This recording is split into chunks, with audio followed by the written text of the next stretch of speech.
bahwa saya dan saudara tercipta untuk rencana yang mulia. Maka jangan kita sia-siakan waktu yang Tuhan berikan.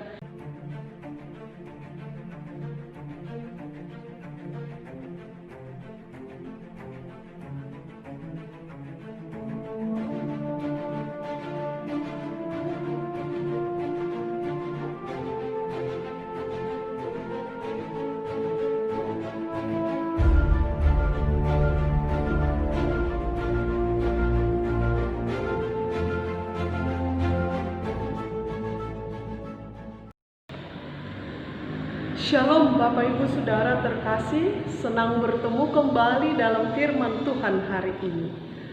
Renungan kita hari ini yang tertulis dalam surat Rasul Paulus kepada jemaat Kolose, pasal yang pertama ayatnya yang ke-16.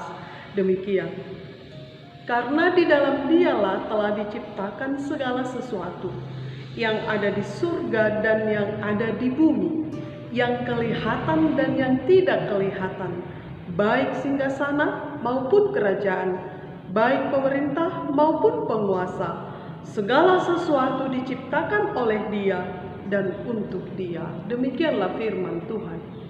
Bapak Ibu Saudara yang terkasih, pada renungan Senin kemarin kita telah diingatkan dalam Mazmur pasal 24 ayat 1 bahwa segala yang ada di bumi ini dan segala isinya adalah Tuhan yang mempunyai. Saya dan saudara adalah Tuhan yang mempunyai. Kemudian renungan hari ini kembali meneguhkan iman kita dengan menyatakan bahwa Dialah yang menciptakan segala sesuatu. Segala sesuatu artinya tidak ada yang terluput. All adalah Tuhan yang menciptakan, yang kelihatan dan yang tidak kelihatan, yang ada di surga dan yang ada di bumi, penguasa dan pemerintah, Dia yang menciptakan. Apa artinya itu saudara-saudari terkasih jika dikatakan Dialah, Tuhanlah yang menciptakan? Jika seseorang membuat sesuatu atau misalnya seorang pencipta lagu, dia menciptakan lagu, maka dia tahu di mana itu klimaks lagunya, apa itu jiwa lagunya. Lebih daripada itu, Tuhan sebagai pencipta itu, lebih daripada itu mengetahui yang Dia ciptakan. Nah, dikatakan di dalam Dia diciptakan segala sesuatu. Jika Dia yang menciptakan itu artinya Dia yang berkuasa atas segala ciptaan. Dia tahu kelemahan dan kekuatan ciptaan itu. Dia tahu apa kebutuhan ciptaan itu. Dia tahu itu sampai bagaimana daya tahan ciptaan itu. Karena apa? Karena Dia yang menciptakan. Dan yang paling inti lagi dikatakan dalam akhirnya itu di ayat 16 bahwa Tuhan menciptakan tidak tanpa rencana, tidak tanpa maksud dan tujuan. Dikatakan eis auton tapanta, bahwa segala yang diciptakan itu adalah untuk Dia. Tuhan mencipta langit dan bumi dan segala isinya. Tuhan mencipta saya dan saudara adalah kembali kepada Dia, untuk Dia. Itu artinya bahwa Tuhan menciptakan kita adalah punya tujuan untuk Tuhan juga. Rick Warren dalam bukunya The Purpose of Driven Life, dia katakan hidup yang bertujuan. Dia katakan dalam bukunya itu bahwa Tuhan menciptakan manusia ini tujuannya adalah untuk memuliakan Tuhan. Bapak Ibu Saudara, ternyata lewat firman ini kita diingatkan bahwa saya diciptakan oleh Tuhan, ternyata tujuannya untuk pekerjaan Tuhan juga. Saya dicipta dalam rancangan Tuhan itu bukan tanpa maksud apa-apa. Jadi tidak ada lagi dari antara kita sebetulnya yang memaknai hidupnya ini ya begitu-begitu sajalah. Dia tidak tahu untuk apa dia berada di bumi ini, sehingga hidup dijalani ya begitu-begitu saja tanpa tujuan.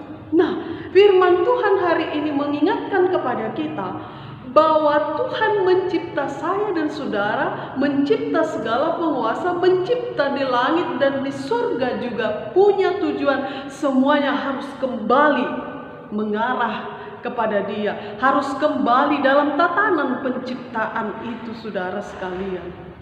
Jika ini kita sadari bahwa ternyata saya tercipta di bumi ini adalah dalam rancangan Allah dan dalam tujuan Allah, maka kita tidak lagi dengan sembarangan menggunakan hidup kita ini. Tidaklah ada lagi waktu yang sia-sia, karena kita tahu kita dirancang oleh Tuhan untuk pekerjaan yang mulia. Kita ingat kembali ketika dalam penciptaan pada mulanya, manusia itu diciptakan Allah segambar dan serupa dengan Allah, ada tujuannya. Dia dikatakan dalam Kejadian itu pasal 1 bahwa manusia itu menjadi berkuasa atas ciptaan, dan tidak boleh kita lupakan memang dalam Kejadian 2 pasal 15 bahwa selain berkuasa atas burung-burung di udara dan ikan-ikan di lautan, manusia itu bertugas juga untuk memelihara dan mengusahakan. Itulah saudara-saudari yang terkasih, lewat firman Tuhan hari ini kita diingatkan, di dalam Tuhan diciptakan segala sesuatunya. Artinya Dia yang berkuasa di langit dan di bumi ini, sehingga tidak ada kuasa manapun yang melebihi kuasanya. Karena Dia tidak dicipta, tapi Dia yang mencipta, Dia kekal. Sehingga kuasa apapun semua berada di bawah kendali Tuhan. Kemudian firman Tuhan yang kedua hari ini mengingatkan kepada kita, seperti yang kami sampaikan tadi, bahwa saya dan saudara tercipta untuk rencana yang mulia. Maka jangan kita sia-siakan waktu yang Tuhan berikan. Jangan kita menyanyiakan hidup ini, karena kita diciptakan Tuhan untuk rencana Allah yang baik. Kembalikanlah hidupmu kepada Tuhan, bawalah hidupmu kepada Tuhan menjadi kemuliaan bagi Tuhan. Sebab untuk itulah kita diciptakan, bukan untuk keinginan diri sendiri, bukan untuk kepentingan diri sendiri, tapi saya dan saudara dicipta untuk Dia, untuk kemuliaan bagi nama Tuhan. Amin. Tuhan Yesus memberkati.